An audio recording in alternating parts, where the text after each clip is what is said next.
it made me want to throw up. I'm disgusted. Because you got a bunch of fools out there that's raving about Kyrie Irving and Kevin Durant clapping and all of this other stuff. Kevin Durant should be sick. The fans who love Kyrie Irving should be sick. Because you know what last night was evidence of? What he's robbing us of. Kyrie Irving, find me one person that watches the game of basketball that has ever denied how spectacular of an offensive player Kyrie Irving is. It's never happened. We've all seen this. This is nothing. He scored 50. So, Kyrie could do that in his sleep any night he wants to. That's how electrifying of a talent he is. What we talked about and what we lamented, Doggy, is that he ain't available. 100%. This is who he is. You see what I'm saying? And when I saw Kevin Durant clapping like that last night and everybody raving, I got ticked off because that's exactly what Kyrie Irving wants to do. See, he want to skip half the season. He want to work when he want to work. Then he want to show up. He puts on a show, and then everybody gets caught up in the show and forget the fact you ain't available half the time. Kyrie Irving should have never been prevented or prohibited from playing a game at the Barclays Center this season.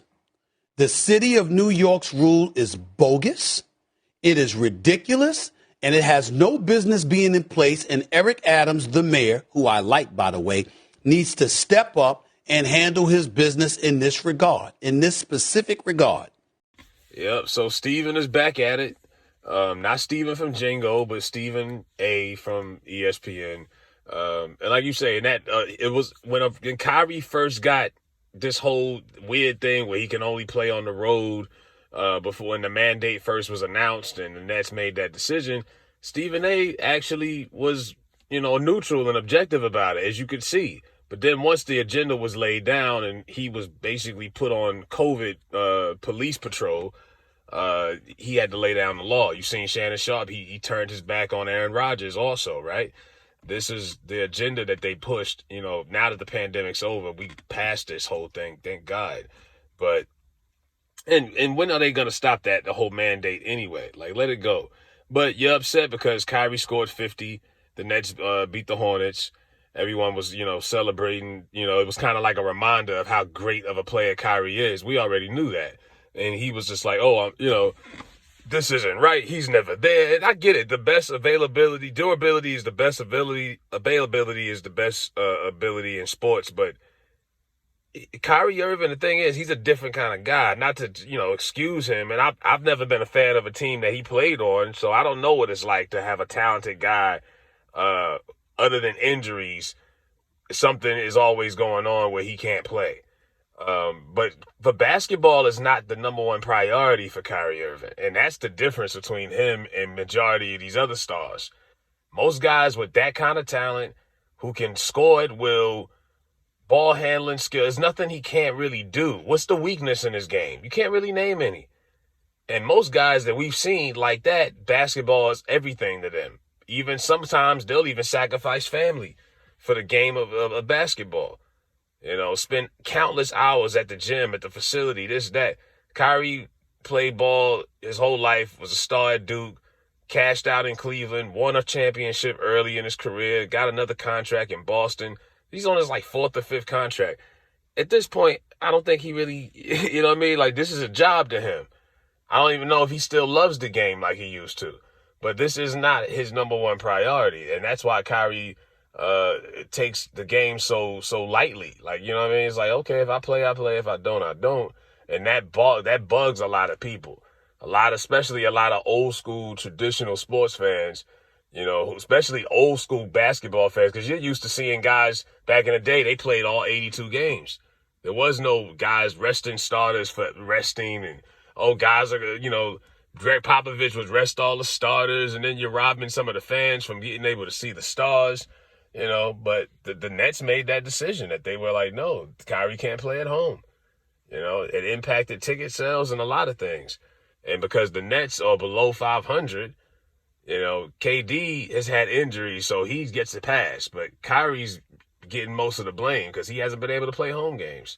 because he wouldn't take that jab, and they've made him a villain also. He's become one of the more recent NBA villains. Boston hated him, but I think the rest of the country was like, whatever. But now he's become like this. He's become a hero in a sense to a lot of people, but a villain in the sports world. And that's Mad Dog. Everybody was like, that's the bootleg Skip Bayless or the great value Skip Bayless.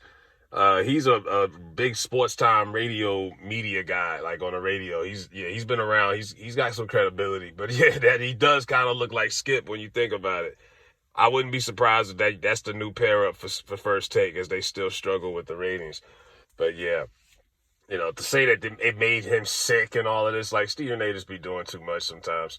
But yeah, look, he plays when he plays. If don't be mad at him, be mad at the Nets and how they couldn't figure that out. If I got one of the best point guards, one of the best players in the league on my roster, and he's healthy and he's under 30, he's 29, I'm going to find some kind of way for us to work this out so he can play. They couldn't come to that agreement, so it is what it is. But yeah, he dropped 50. He dropped a 50 burger, and it should be looked at in a good light. And what's wrong with Kevin Durant clapping and his teammates being happy for him? They had just witnessed Jason Tatum drop 54 on them Sunday.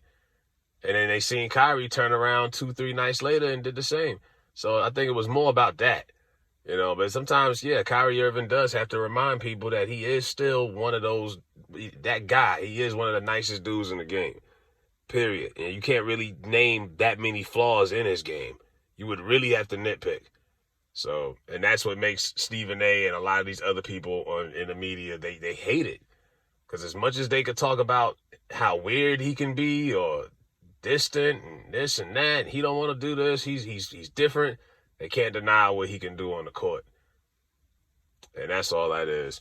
But yeah, hopefully he continues to make Stephen A. get upset some more. Let me know what y'all think about Kyrie Irving and this 50 burger and Stephen A.'s response.